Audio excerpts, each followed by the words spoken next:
Dragi drugarice i drugovi, sve vas srdačno pozdravljam ispred Skoja, dragi prijatelji, uvažene kolege i koleginice. Ovaj proces nije običan proces.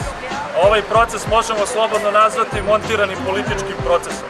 Naravno, to ništa nije slučajno, jer imamo toliko napada ne samo na studente, već i na sve druge antifašiste i ljude iz drugih progresivnih organizacija. Nijedan taj slučaj nije bio rešen. Mi smo imali, dan pre napada na mene, smo imali jedan isti napad na, evo tu je drug Kostar, isti na njega. Naravno, niko taj slučaj nije rešio, policije uopšte tu nije bilo. Ali ovde se odmah našla policija, čim sam ja izašao sa fakulteta, oni su se tu našli, čim sam ja se odbranio, odmah se policija našla. I jasno se vidi ko stoji iza tih junaka, iza tih velikih intelektualnih veličina i se tačno vidi ko stoji, da iza toga stoji policija, da oni rade za policiju i da rade po njihovom nalogu. Jer mene tuži Ministarstvo unutrašnjih poslova, a ne tuži me niko od njih. To je prva stvar. Druga stvar, nije slučajno zašto su me tada napali. Napali su me upravo iz razloga što su to bili studentski protesti u kojima oni nisu, kojima sama buržoaska proimperijalistička vlast koja je danas na vlasti u Srbiji nije imala nikakvu kontrolu. Oni pokušavaju da donesu već od 2010. godine zakon koji će još više da komercijalizuje obrazovanje, koji će još više da pljačka studente, koji će u potpunosti da primeni retrogradnu bolonjsku deklaraciju, čiji je cilj da samo studenti koji imaju pare mogu da studiraju, dok oni koji nemaju ne mogu da studiraju. Upravo iz tog razloga kada nisu mogli da nas podele na osnovu njihovih studentskih organizacija, onda su pokušali da nas zastraže. Nije samo sada, ovo je jedan samo od krivičnih prijava prema studentima. Sada imaju još su druge brojne, samo razni mehanizmi. Da li je to filozofski fakultet, da li su ovi profesori, da li oni pokrenuli protiv svih progresivnih studenta koji se bore za materijalne uslove studiranja.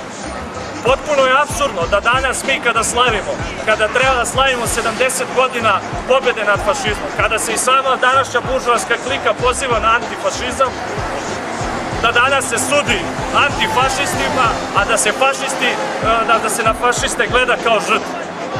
Drugi apsurd je taj što buržoaska klika je puna reči hvale prema mladim ljudima, te pozivaju da ne napuštaju ovu zemlju, da ostaju u ovom zemlji, da nama nije potreban izliv mozgova. Kako ovim načinom šalju poruku? Oni sude studentima, sude odličnim studentima, sude onima koji se bore za materijalne uslove, a oni vide izgleda očigledno budućnost u tim banditima koji su jednostavno ništa drugo nego kerovi na lancima njihovi. Ono što je važno napomenuti, kao što sam na početku rekao, ovaj proces nije samo protiv mene. Fašizam je najveće zlo koje se pojavilo u istoriji čovečanstva. Na fašizam, na antifašističku borbu ne sme da postoji ekskluzivizam, već sve progresivne snage, sve antifašističke snage, sve levičarske snage, svaki pojedinac moraju da dignu jasno svoj glas protiv fašizma, jer je to najveće zlo koje je zadesilo čovečanstvo. I fašizam se upravo pojavio u uslovima koji su slični današnji, u sistemskoj kapitalističkoj krizi. On ništa drugo ne predstavlja nego najekstremniji oblik kapitalizma. On je poslednja odbrana krupnog kapitala od neminovnosti od pobede proletarske revolucije.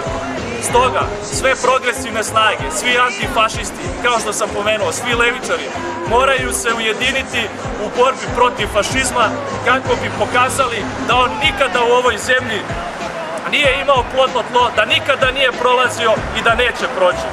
Stop montiranim procesima, fašizam neće proći, smrt fašizmu, sloboda narodu, živjeli!